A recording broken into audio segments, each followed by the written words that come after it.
out. We hadn't been to a family movie since the last Marvel movie, and so my wife wanted out of the house last night, and I accommodated. And special thank you to Abby Daskalakis for getting us that teacher discount on theater food. Holy crap, that is very expensive too, I might add. It's so expensive. Like, you want, well, just the tickets alone are expensive, and then if you add like a popcorn and Oh Coke, my god. Yeah, 15, $20. the tickets for four of us was $75. $75 for four of us. And the food was going to be, so I got a popcorn, we all four got sodas, and we all got a thing of candy. It was going to be $63, and Abby helped us. I don't want to get her in trouble, but we got a discounted rate, and it was very, very handsome. So, Lauren, why don't you tell us what are you up to these days? Give our listeners a little bit of a idea of what you do now. You are a Clopton grad. When did you graduate? What year did you graduate? 7 years ago, 2015. Wow. I know. I feel old now. It's And what not. what and what do you do now? So I am an accountant for a bank based out of the Netherlands. We're the largest ag lender in the world. Wow. And I do internal accounting for them. And I was telling you earlier, tomorrow I finally get to meet coworkers in person. I've been there since Woo! September of 2021, and we have been remote the whole time. Mm-hmm. So we have happy hour tomorrow. Get to meet some coworkers and kind of start returning to the office um, on a couple times a month basis starting next month. So returning to some normal work. And then Yeah. I also coached junior high basketball at Clopton this last year. Yes. Yep. Learned everything I know from you, my junior high. No, no, no, no, no, no, no, no, no, no, no. Let's make this clear for our listeners because we do have a lot of listeners who are new to me, and some of you know Travis, and some of you guys are connected through Sean. I coached Lauren, so she graduated in 15. That would have been 2010 and 2011. I would have coached Lauren, and I coached for 10 years, and I actually ended with Lauren's sister, and then I retired, and then we've talked about how my daughter brought me out of retirement, and now I get to retire again, and Lauren gets to take care of my kid next year. And once I found out that Lauren was coaching Travis, true story, I and Lauren can back me up on this. I found her the day that I found out she was actually out there at school working. I walked into the lab, and what did I say, Lauren? I said, "I will be your bus driver, your You'll be my bookkeeper. bookkeeper." I said, "They're all yours." Yep. So, yep. Travis, Very excited go to ahead. junior high next Yes, year, so that will yes, be interesting. yes, yes. And to have a 6 foot seven or sixth grader will be quite interesting as well. So, I'm looking forward to it. yes. Travis, how was your work weekend or work week and weekend? Work week was typically crazy. This weekend we went to Brad's wedding. It was a really good time. Saw friends that never get to see, so it was good to see them. I got to see my nana and them before they're going down to Florida. Mm-hmm. The doctors told her she could take some time off chemo and Oh, take a that's trip. So they're going fantastic. down to Florida. Fantastic. So thank God I got to see them before they head out. That was good. Good. Good. Just went by way too fast and get to Yeah. go to Wisconsin tomorrow. So it's great. Yeah, back up to Wisconsin and all that other good stuff. Well, Oh yeah. let's go ahead and get into tonight's topic. We invited Lauren on. Lauren, why don't you give us a little bit of background about your high school experience as far as athletics were concerned? Yeah, so I played junior high basketball, like I said for you, and went from a post to a point guard under you. Was one of the tallest players on the team in seventh grade to one of the shortest in eighth grade. And then in high school, continued to be point guard, shooting guard, played basketball and softball, ran cross country and track like 1 year, and then just decided those were not for me. Um, had some really good basketball teams I was a part of. I was telling somebody the other day I went for the cycle as far as basketball goes, I lost a district championship game, lost a sectional game, lost a quarterfinal game, made it to the Final Four my senior year.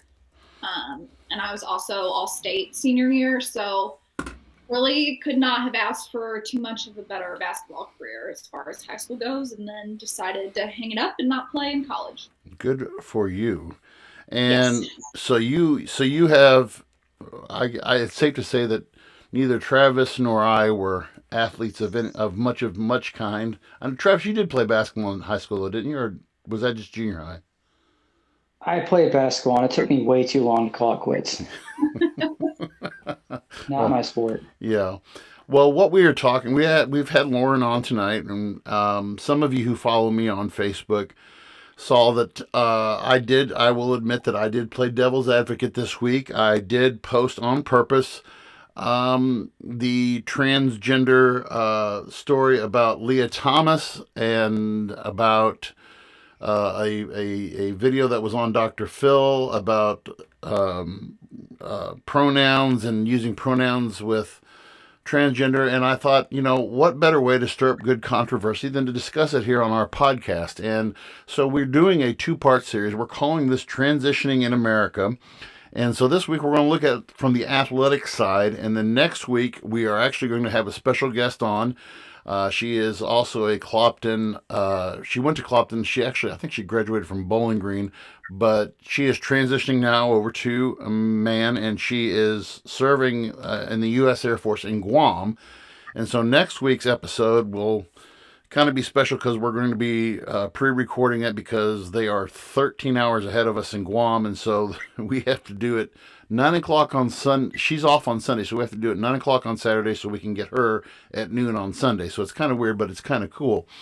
But what we wanted to talk about, and I guess we're going to lead with this whole thing about Leah Thomas. So Leah Thomas is the first transgender, I guess I should say champion, I guess is the right way to put this. She achieved champion status in the 500-yard freestyle race, and this was the first openly transgender athlete to win the NCAA Division I. She goes to the University of Pennsylvania and has identified as transgender for 3 years now. And under the NCAA guidelines, that qualifies her to compete. And so there's a lot of debate that is out there and about this topic. And I want to preface this whole thing by saying, and we discussed this before we went on tonight, part of our goal here at the Voice of Reason is for us to present all sides of the story and also all views, and again, which is why we're having on our guest next week. And I guess the other thing that I want to bring out is this: none of us here at our podcast ever condemn any lifestyle choices or anything like that. Being that we do have a lot of our demographic is a conservative / moderate / libertarian audience, and sometimes we do have a few conservatives who drift over and view our show. We do try to present this in such a manner to say, let's try to see things from the other person's shoes. Let's discuss this from all points of view. So at no point are we going to say, hey, we condemn this lifestyle or we condemn this. Some of us may not agree with this lifestyle or agree with the way that it goes, but that again is part of our discussion here this evening. So from the outset, let's just get some initial thoughts about Leah Thomas first of all. Lauren, what's your initial as a female athlete who competed 4 years of high school, 2 years in junior high? What is your initial feeling about this victory for this person? As a female athlete, to me, I don't want to use the word like it's not fair, but I do think that it takes away some of the fairness of the sport. obviously, like you're always going to have biological differences between competitors, like even just biological females. Like there's going to be some are you're just built different. Everybody is. There was an Olympic athlete this last summer games, a female who could not compete because her natural testosterone levels were too high, and that provided an advantage to her. So you're always going to have differences in athletes. Um, I think my biggest issue with Leah Thomas competing in the women's division is she went fully through puberty as a male.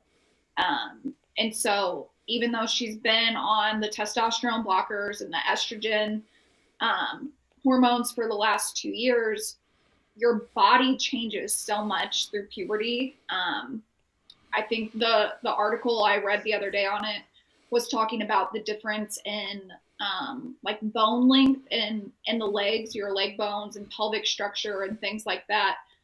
And those obviously aren't going to change. Your bones aren't going to shrink. Your pelvic, like that's not going to change.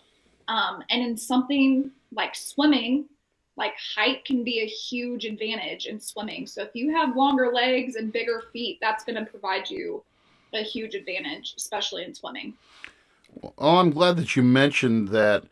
And I'm trying to. I actually looked this up earlier this evening, and I don't know why I didn't save this, but you mentioned two women who. It was actually three women. One was from Namibia, the other one was from South Africa, and the other one was from another African nation. And what the story was, what I had read was that they were actually training prior to the Olympics at an Italian testing or at Italian facility, and they tested. And the way they measure this, I want to make sure I get this right. Nanomoles per liter is how they measure the testosterone levels. And these women had naturally occurring testosterone levels that were at 5 nanoliters per or nanoliters per whatever the unit was, which was naturally occurring. And let's point out too in this that testosterone can and does appear naturally in some women. From some of the research that I've done, I've certain disorders. I guess it's within the ovaries can produce high levels of testosterone, and other issues. So, I mean, just from the onset, is there? What do you think? What do you think is? Why don't they? Why shouldn't they compete as males? Travis, I don't know if you want to get into this yet or not. Why shouldn't Why the shouldn't? I mean, why should transgenders be allowed to compete with the opposite sex? unfortunately, this is such a new thing in sports, so there's not a lot of studies done on it. And personally, I would love to be able to do studies on this. I'm fascinated by that kind of stuff.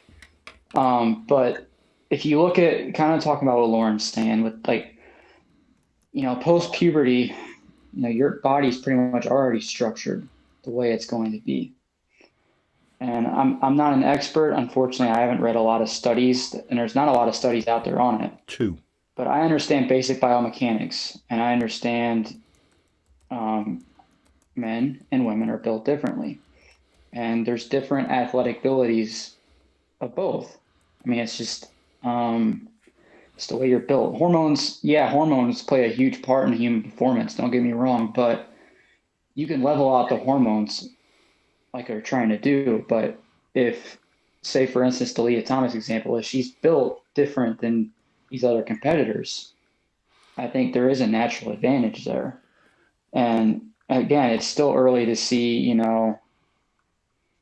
how much of an impact that has, but I think we're already seeing that in my opinion, I think there is an advantage here, and it's not a level playing field. Well, so I did find the name of this woman who was Caster Semenya, who this was in the last Olympics.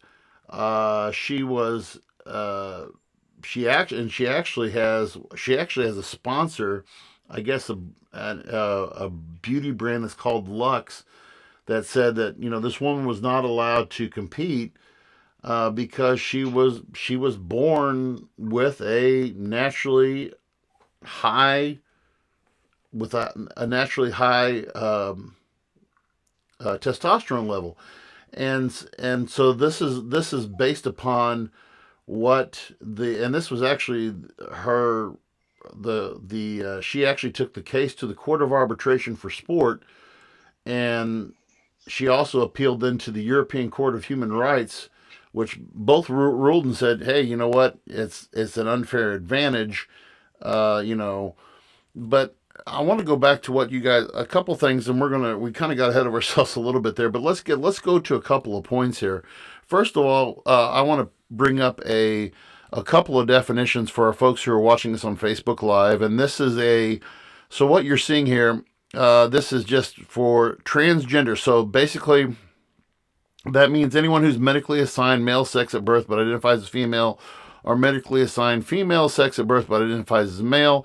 And then when we talk about cisgender, C-I-S-gender, I'm hoping that I pronounced that right, but a cisgender is a woman whose gender identity matches sex assigned at birth, or cisgender man, a man whose gender identity matches sex assigned at birth. So those are just the terms that when we talk about tonight.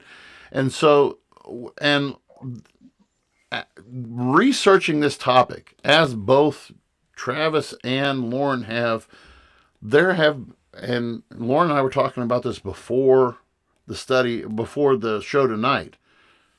Two studies were done. One study was done by the University of Missouri at Kansas City, and this was done, I wanted to say it was 2018, and this was done in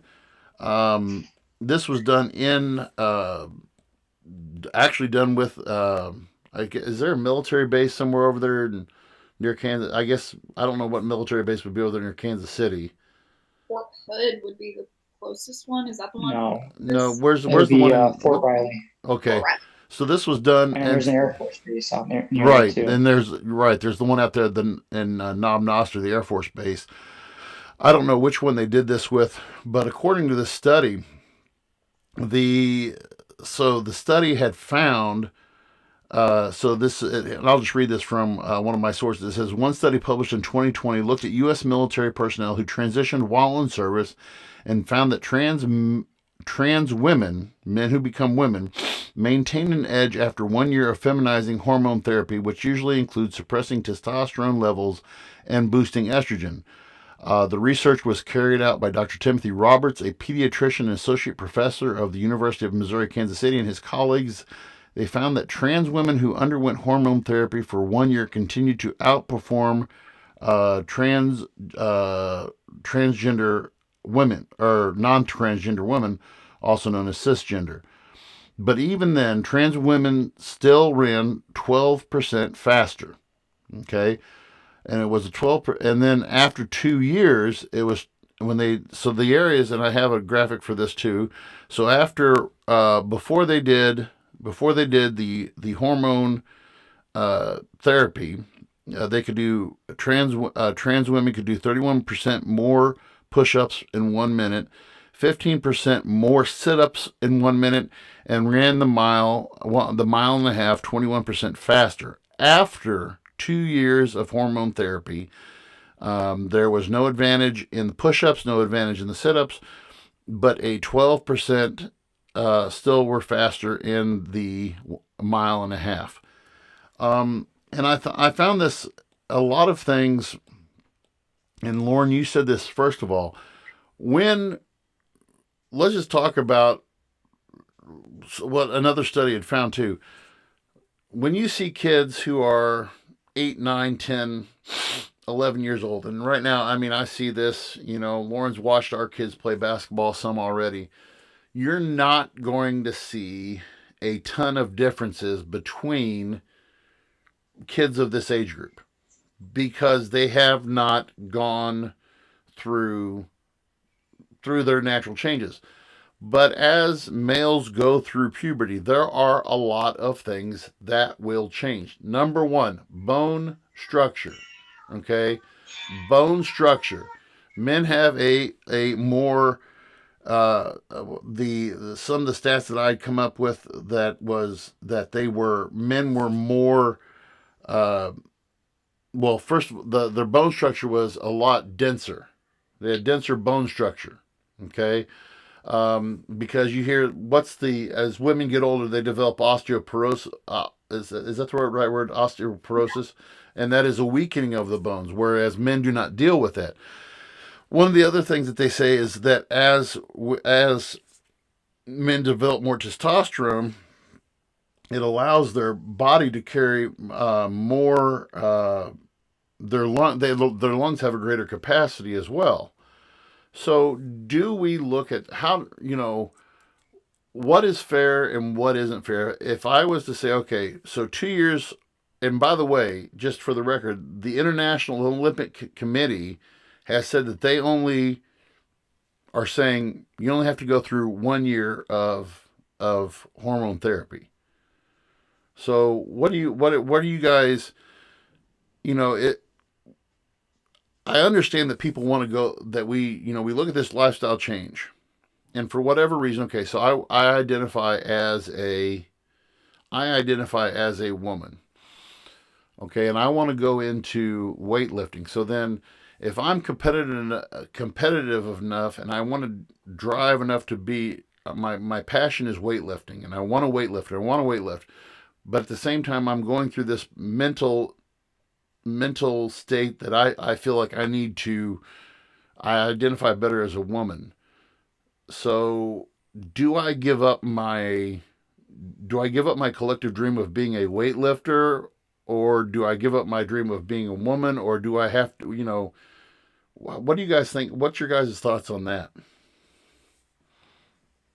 Wasn't there in the last wasn't there a male who was a female that competed in weightlifting, and correct Yeah, me if I'm wrong, they didn't did she get the podium or no? No, from New I Zealand. don't think she did, but she broke a bunch of records in the process. I'm pretty sure weightlifting records. Yes, but Okay. New Zealander. I had her name down and I couldn't, and I failed to put that on here. But That's just the first topic that came to my mind when you asked that question. well, and so there some of the issues that I came across, and there was a lot of, and I could have posted a lot of graphics, but one of the graphics that I came across was in some of these events that required women to be able to have um, it was in order for women to have it was like pitching, for example.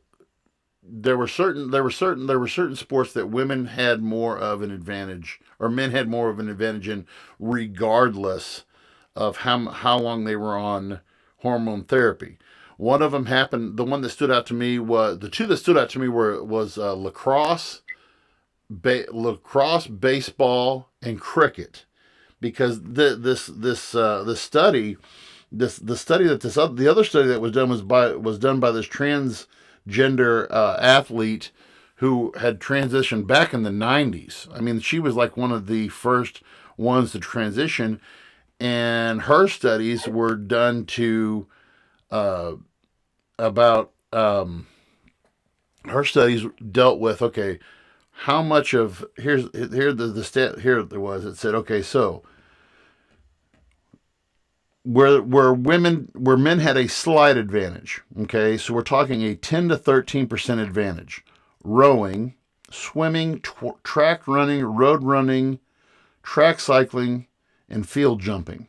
Okay, so that's a 10 to 13% where trans women had that much of advantage. Now, going into a 16 to 22% average: downhill skiing, football kicking, tennis serve, golf driver speed, handball shot, pole vaulting. Okay, and then a 29 to 34% cricket, bowling, volleyball serve, golf long drive, and weightlifting. And then finally a 50% or greater a baseball pitch or a field hockey drag flick, which is do it with your field hockey stick, flicking it down the field. So, there's still going to be, even after, your testosterone, you're still seeing, on average, you're still seeing men have, or transgender women having more of an advantage. Now, where I see this being a trouble, and Travis, I don't know if you had heard about this or not, because you guys follow the fighting circuit better than I do. I had read of one, and I couldn't find names, but of one where a transgender woman fought a woman in it was in a mixed it was in an MMA event, and crushed the woman's skull. Didn't kill her, but crushed her skull. And I did not hear about that. transgender woman who, and what how would you so how would you guys feel, and Lauren, you actually posted this on my Facebook discussion, as a high school athlete, how do you think you would have matched up in high school against a transgender athlete? I think I used the example like if you would have taken any of the 5 guys that started on the boys team my senior year of high school and they decided that they wanted to transition, and at that point we've all gone through puberty, like the person that's coming to mind, Alex Black. Like Alex Black, even if he was on testosterone blockers and estrogen for a year, he's still biologically, there's going to be a huge difference if you put him on the court with women. Or like Travis, you in track, for example, like I can remember watching you run the 200. Was that your really good race? You're pretty good. One and two is my Yeah. races. The runners, especially, like even if you transitioned, you're still gonna have a huge advantage. And that was part of the study that I read the other day. The one that you had referenced that took in was the military one. Mm-hmm. It's something to do with testosterone and the bloodstream and how much oxygen, like testosterone impacts, I think it was the hemoglobin and how much oxygen gets into the bloodstream. So running, especially, or swimming, you're going to have an advantage even after you've been on that hormone therapy and replacement. And Travis, I'd like to add, you were talking Travis. about one study. You said there was the one study where they said like in track and field was one of the sports where there was like a 10% advantage, and that was like the least advantaged sports, correct? Mm-hmm. Of the list you were reading off of that study. Mm-hmm. For those who don't really know track and field, I mean, some of the races you're dealing with races that come down to like hundreds of seconds. So a 10% increase in a race with increments that small is pretty significant. Yeah, I just kind of wanted to throw that out there. as Lauren said, yeah. So I just found it in my notes here. One major factor is hemoglobin levels, which is the most important physiological factor when it comes to endurance in sport. Hemoglobin in the blood transport oxygen throughout the body, including to the muscles. Since hemoglobin levels follow testosterone levels, non-transgender men tend to have higher hemoglobin levels than cisgender women. But Dr. Harper's study found that testosterone suppressants reduced hemoglobin levels in trans women to that of cisgender women, thus limiting that advantage. However, the other study we talked about, Tommy Lundberg, which was the transgender runner doctor, she was. This was the Swedish Karolinska Institute, focused on skeletal muscle strength of trans people receiving hormone therapy. The advantage for trans women in strength are to the point where fairness cannot be ensured in most sports. Okay, so now there's that. And by the way, Travis, the name of that fighter was Fallon Fox. Fallon Fox was the first MMA fighter to come out as transgender. Once fractured the skull of her opponent in an MMA fight in 2014. So, and they're showing it was not a very pretty thing. I mean, when I look at some of these cases, and one of the cases that I want to also bring out, which we'll talk about here in a little bit, is how this is making the transition now down. It started up, when you're at the pro level, Okay, pro to collegiate, and we talk about Leah Thomas, and we get to speak about her. Leah Thomas, when as her freshman year, when she still identified as a man, was ranked 436th. 436th on the men's scale. Okay. In the last ranking, I believe Leah Thomas ranked in the top 10 on the women's side. All right. So, can you attribute that to some factors of her male biology? Yes, you can. A lot of these articles that I brought out, though, said, you can bring in, I mean, and the example, I thought it was kind of unfair, but they brought this example out anyway. Okay, so LeBron James kids, I guess he has a daughter. I guess he has a daughter, and she's going to have the genetics of her father. She's going to have the genetics of her father, and she's going to, I think she's still really young, but she's going to have the genetics of her father. She's going to have the best trainers available to her. Is she going to have an advantage over somebody, Lauren, from, say, a rural district like ours? If it comes down to competing for a scholarship, who's going to have the edge in that? I mean, yeah, I mean, definitely there are factors in life that you can't control like that, where there are people that will have better opportunities and more of an advantage than you.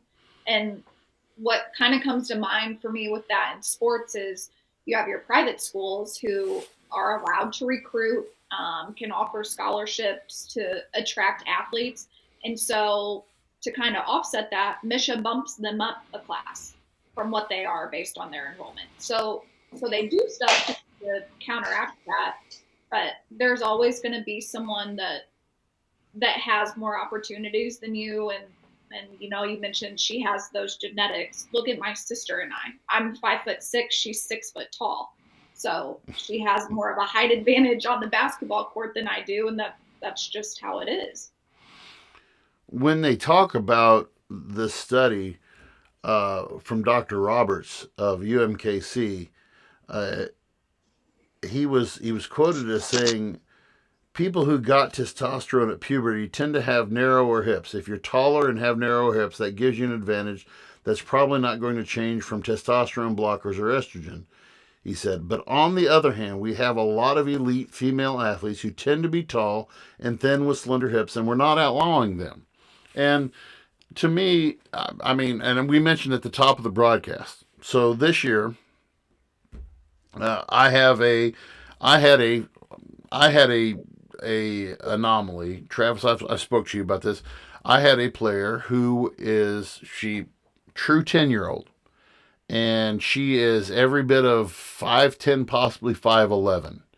Oh no, she's taller than Ashton. Yeah, she's very tall. She's almost eye to eye with me, and her parents are very tall. And by the way, you don't want to call her big. You just call her tall. She hates being called big because then she thinks. But this girl is, and she's a beanpole. And does she? And it's kind of hilarious to watch her. The last tournament of the year, and Lauren can attest to this. We played against this one team. She was at least 1.5 feet taller than the girl. So she's out there doing the jump ball, and she's 1.5 feet. And what was funny was she didn't even jump. And I said, you still got to jump. But all she did was just go, boop, and she knocked it out. So, and the coach was talking to me during halftime. He's like, is that girl truly? I said, that's a 10-year-old fifth grader right there. And so you're going to have these natural disadvantages.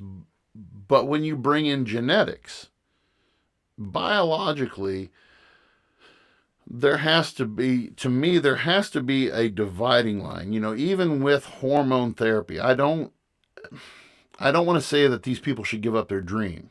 I really don't, because I know of a lot of great. I mean, let's talk about the elephant, Bruce Jenner. Okay, and I know this is before both of your all's time, but I grew up in the era of Bruce Jenner. Bruce Jenner was the man. When it comes to track and field and the decathlon, you talk about Bruce Jenner. He was the first athlete who was on the cover of a Wheaties box. This guy was a stud. I mean, from every event, from running to jumping to pole vaulting to this guy did it all, and he dominated 72, 76, 1980, and even I think he didn't make the 1984 team, but for close to a decade, this guy dominated male sports, and now he's transitioned. He is, I mean, full on transition. Had the plumbing removed and everything.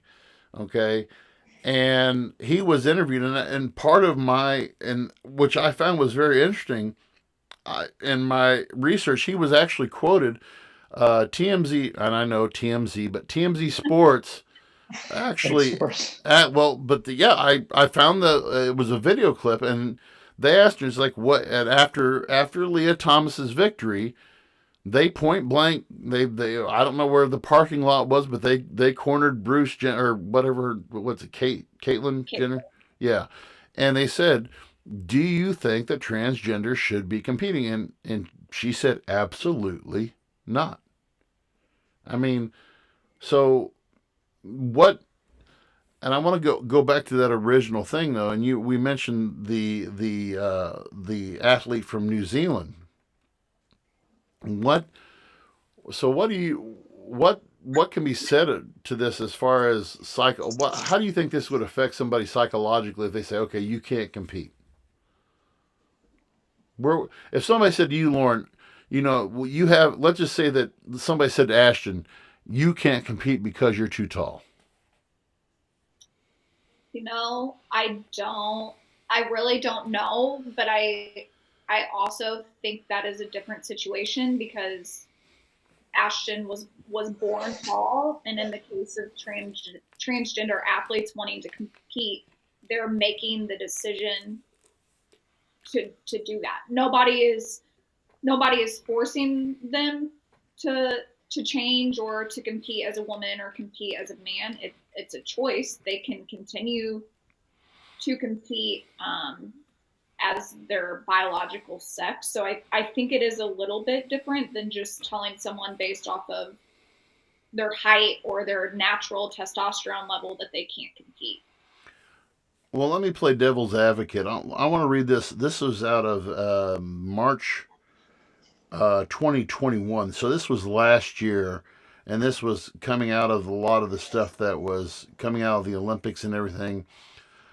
This is out of Scientific American. It said, let me just read this, and then Travis and Lauren, I want to get your guys' thought on this. It said, claiming that transgender girls have an unfair advantage in sports also neglects the fact that these kids have the deck stacked against them in nearly every other way imaginable. They suffer from higher rates of bullying, anxiety, and depression, all of which make it more difficult for them to train and compete. They also have higher rates of homelessness and poverty because of common experiences of family rejection. This is likely a major driver of why we see so few transgender athletes in collegiate sports and none in the Olympics. And again, this was before last year's Summer Olympics.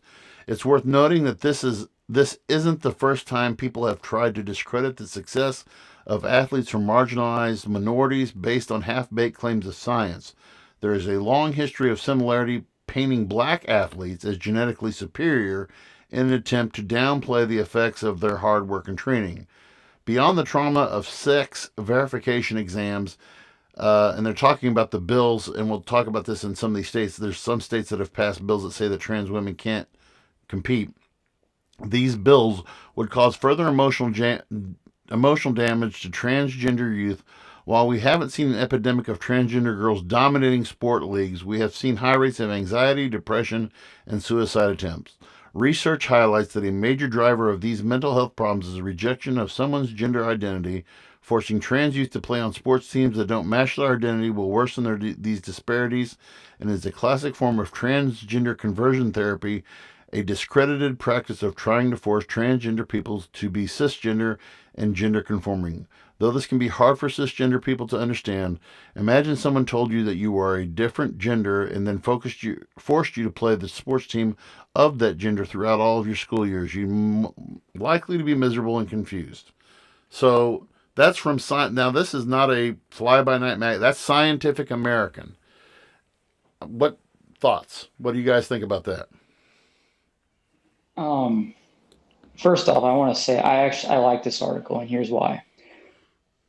People are talking about physical ability and hormone levels. What they're not talking about is the psychology and the mindset of the athlete, which can play a huge part in an athlete's performance. You can have the best training camp in the world, be at your physical best, but if you're not a confident athlete or you're dealing with something that's allowing you to not be present in the moment, focus on the task at hand, that's absolutely going to affect your performance. And they make a great point. Say you have this, he or she is in this competition and they're dealing with these issues. They're not 100% in the game. Their mindset's not focused on the task at hand. And yes, that is a disadvantage. Absolutely it is. But I want to go back to also what you were talking about earlier with, say you have a woman who has naturally higher testosterone levels. I wish there was more studies on this topic, but from what I know, based on the stuff I've read and studied myself, I have to believe that that is a totally different situation than, say, a man who, after puberty has already been developed, has then decided they want to change their gender and go through the process after development's already occurred. I think that's two different things, and I don't see a performance enhancement being more or the same, if that makes sense. I don't see the woman with higher test levels naturally having as much of an advantage as, say, the man who became a woman post puberty, even with the hormone therapy. Well, if I'm in, so here is, and this was another article that I read. So here are the four biggest arguments that are out there. Gender is a social construct, so there is no difference between males and females. So anyone should be able to freely compete in any division. Okay. Now, what you're doing here, and again, I totally agree with what you just said there, Travis.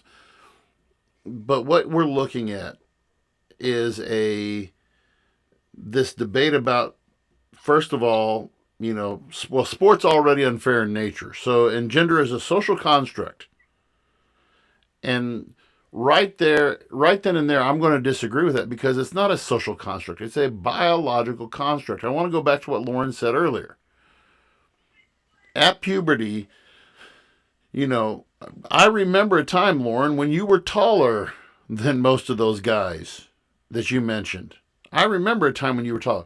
But man, I want to tell you something.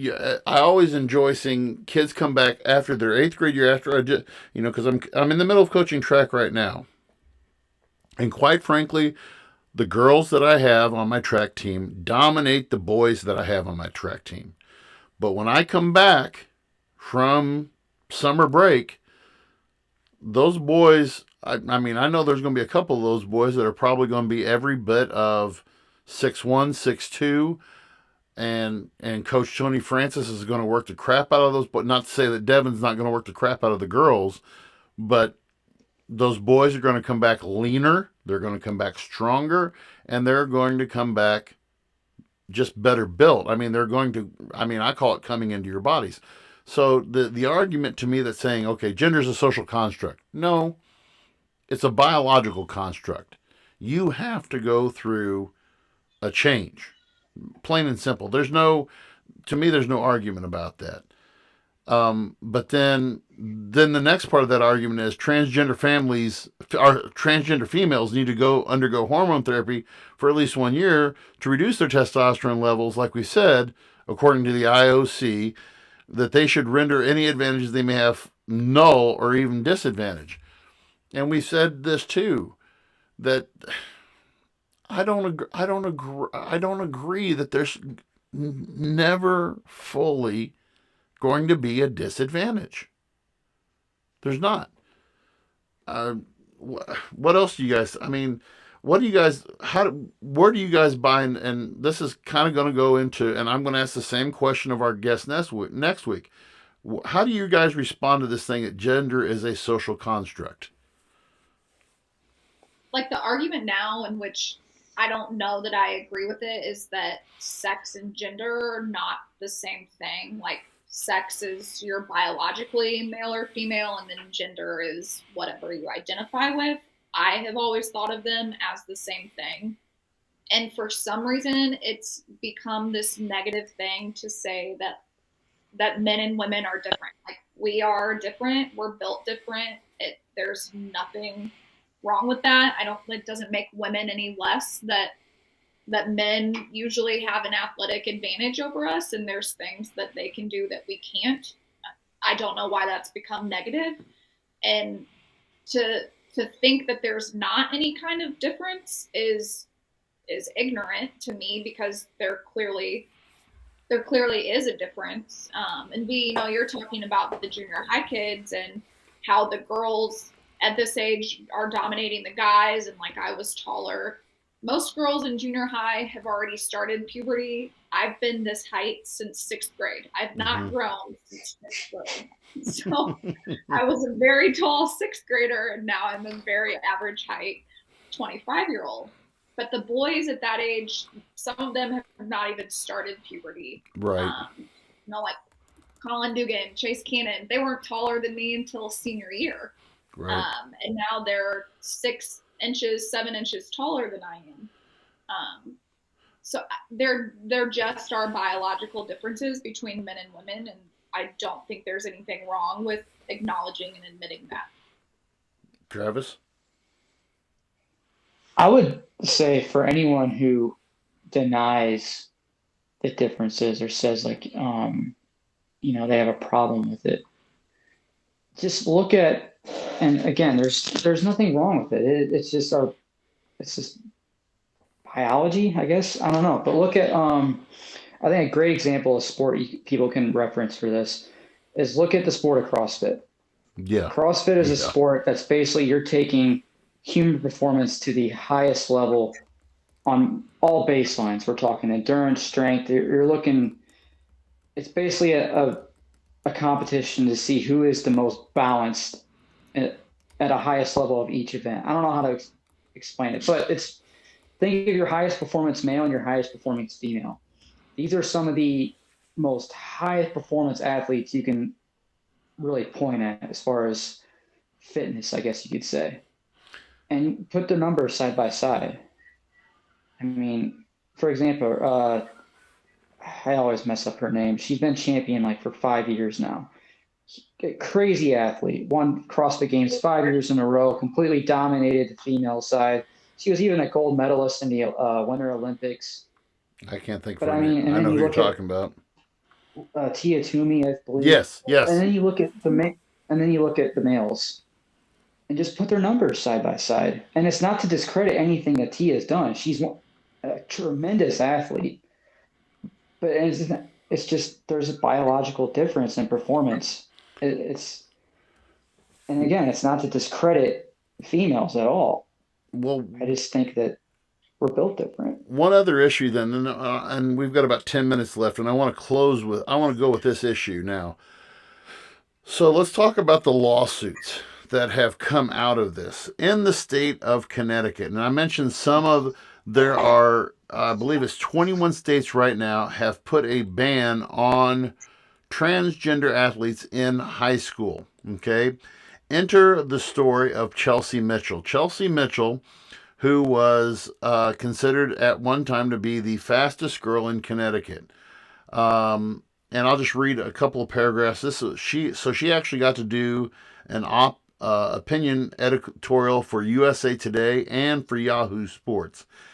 This is actually this is from her report in USA Today. It says it's February 2020. I'm crouched at the starting line of the high school girls 55-meter indoor race.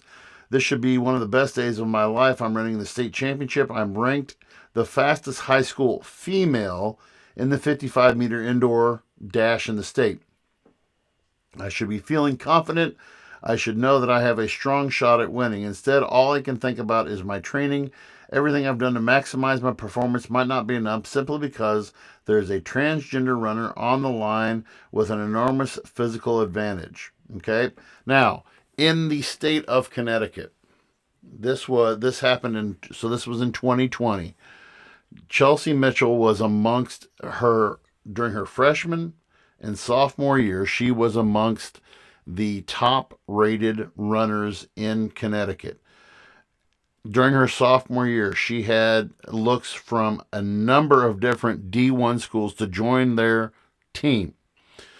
And as a result, her junior and senior year, Connecticut began allowing transgender to males who identified as female to run in in female track events. And so what ended up happening was her and a group of others filed suit in Connecticut State, or in actually U.S. District Federal Court, of violation of Title IX. And just to give you guys a little bit of a background of what Title IX is. Title IX of the Educational Amendments of 1972 protects people from discrimination based on sex and education programs or activities that receive federal financial assistance. And this is what I'll just read straight what Title IX says here. It says, no person in the United States shall, on the basis of sex, be excluded from participation in, be denied in the benefits of, or be subjected to discrimination under any education program or activity receiving federal finance assistance. And it is because of Title IX that Lauren was able to play basketball at Clopton. Was the reason why when I don't even remember when Clopton used to have a volleyball team. So, excuse me. So, from what I understand, they had women's basketball in the 40s and 50s. My grandma Annette Conrad played. That was when you still had an offensive team and a defensive team. You only played on one end of the floor. And then they got rid of basketball, women's basketball for a while, and then brought it back in either the late 60s or early 70s. And I think we had volleyball until we got softball. And then there wasn't enough girls to put a team together for both, since they're in the same season. We just were too small to support both sports. And so the argument that a lot of these people are having now is that, and this is the lawsuit that went against the Connecticut, basically the Connecticut version of MSHA, Missouri State High School Athletic Association.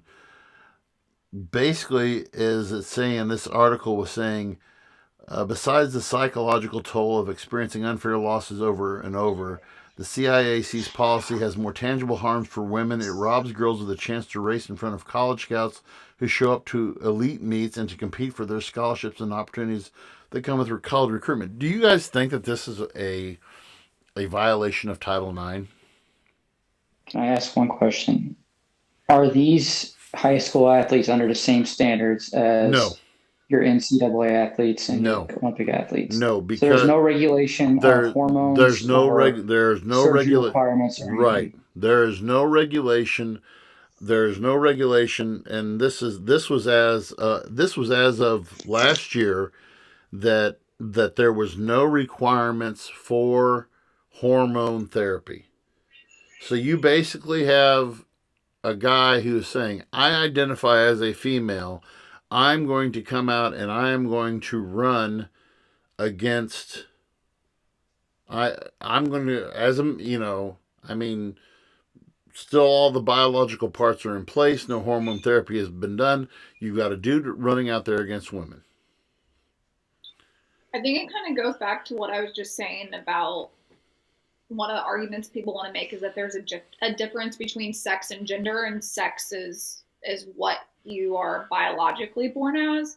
So if you're going specifically off the wording of Title IX, it says it's on the basis of sex, not gender. So I think in that case, unless it is amended, you have to look at it from the biological standpoint. And so what the second, so it was they went ahead and they took their case to the U.S. Court of Appeals for the Second Circuit, where again this court stayed the decision of the lower court and allowed this to happen. To me, what we're getting into now, and I won't mention the name of the student who has approached me, but one of my juniors in my government class approached me just after the whole Leah Thomas thing and said, "This is going to come down to the state of Missouri, isn't it?" And I said, "No, because I think, and there is a move within the state of Missouri. Missouri has, and by my research, Missouri is one that has it hasn't been passed yet, but it is proposed and it has been introduced as legislation to ban transgender from competing. So the flip side of this coin, though, is this then. So are we discriminating against, so are we violating the civil rights then of transgender people? And my argument has always been this, and you guys could probably, if you remember hard enough, if you can remember back to your government class days, I always quoted and I always said this: your rights are not absolute. Your rights are not absolute as a citizen. Your rights are relative to those of people to other people. Okay? So your rights end where another person's rights begin. Okay? No one is denying, and I said this at the top of the show, no one is denying a person the right to be transgender, period. Let's just say that right now, and this is going to lead into our show for next week. But no one is denying anybody the rights to be transgender. But when you say, okay, well, now that I'm transgender, I'm going to go and I'm going to compete against, I mean, whose rights matter more? The rights of the transgender person saying, hey, I'm being discriminated against, or the female athlete who said, hey, I got denied into UConn because I couldn't play. I mean, which one's, who's right and who's wrong here? I think, go ahead, Lauren. Go ahead. I think to go with what you said, the person's right ends when the 10 other athletes no longer have a fair playing field, because now they've lost their right to a fair level playing field. If there's regulation, like we discussed, then maybe you have more of a debate. But if there's no regulation on the athlete, it's an unlevel playing field. And so you just gave up the right for 10, 20, or however many other athletes who are natural competing against somebody who has had an advantage. And like to go back to, that Connecticut athlete, your teenage years in high school, I think men and women, it's such a delicate time emotionally, and man, thinking about her having these college dreams and to see it apparently getting taken away because she lost to male athletes. That's rough. That's hard. How do you explain that? How do you justify that? Especially if there's no control of those athletes competing as a different gender. Right. How do you defend that? Lauren? How's that fair? I agree with what Travis had to say and was going to go off your point of nobody is denying nobody is denying you being transgender or transitioning. So when to me, if you're saying they're discriminating, they're not allowing me to compete, you still have the opportunity to compete. You just are maybe not being allowed to compete in the class or division that you want to. But then I think you can build off that argument of if they're not going to regulate it and there's no, like, they don't have to be on hormone therapy, why do we have separate men's and women's sports anyways? Like, why are they not just all competing against each other? Which which leads us to our poll this week. And again, thank you for everybody who participated in this week's poll. I asked, should trans athletes be allowed to compete? And I actually did leave that wide open. We did have the majority said yes, but only with their biological class. Second place got yes at every level, and then we had one vote who voted yes, but only in a transgender class. So, and again, we have to consider our cross section of the folks who take part in our polls. And again, the polls are still going to stay open, and those polls will be available all week. So please go in, and if you haven't joined our group, please do so. But again, this is one of those arguments where there's not really. I mean, there is for some people. This is a black and white issue, and I told Travis and I told Lauren, and I actually even told my wife before we had talked. This was an issue that I was afraid to touch, but I believe and Sean talked about this from Travis, if you remember from our first show. He had a trans friend that he wanted to be on, and yeah. We've kind of danced around this issue, but now I think the situation, the times are right, and this is one of those discussions that is kind of difficult to have. So, any closing thoughts or anything that you guys have on this issue before we sign off for tonight? I said it before we started recording, and piggybacking off of what you just said, it is a very sensitive subject. People feel very strongly about it one way or the other, and I think a lot of the problem and what leads to a lot of the discourse around it is that people just want to be ignorant when discussing it. And I think there's a way to respectfully have the conversation and get your opinion and your point across, no matter which side that you're on. You and I both were on a Facebook thread the other day, and everybody was mature adults about it. There was no name calling. Nobody was ignorant with each other. Nobody was hateful. So I think just a lot of the problem around the issue is also just how people speak about it. And we are going to bring on. I had a number of people who texted me just directly, and we're going to save those. And I actually have their permission to use those comments on the air next week when we have our discussion with our guest next week.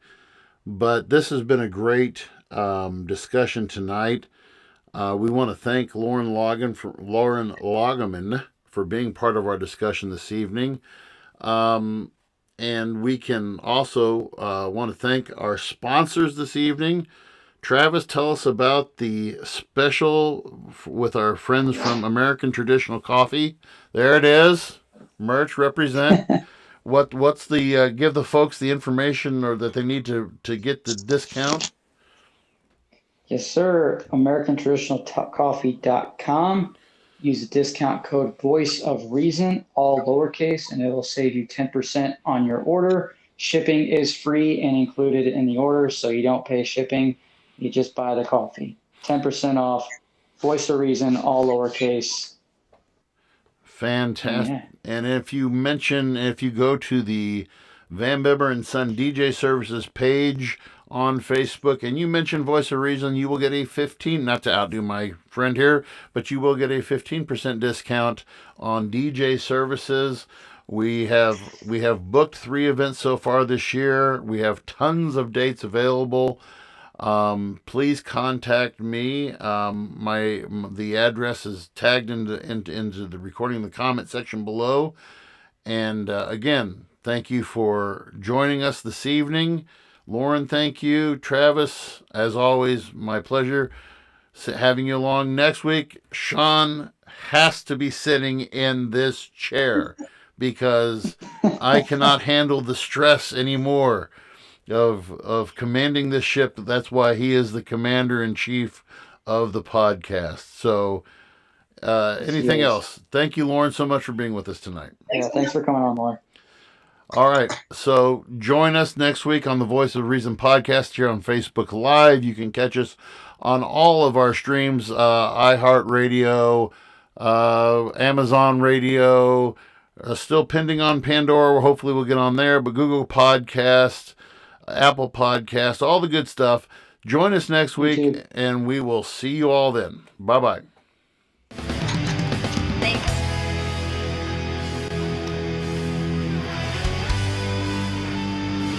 See you.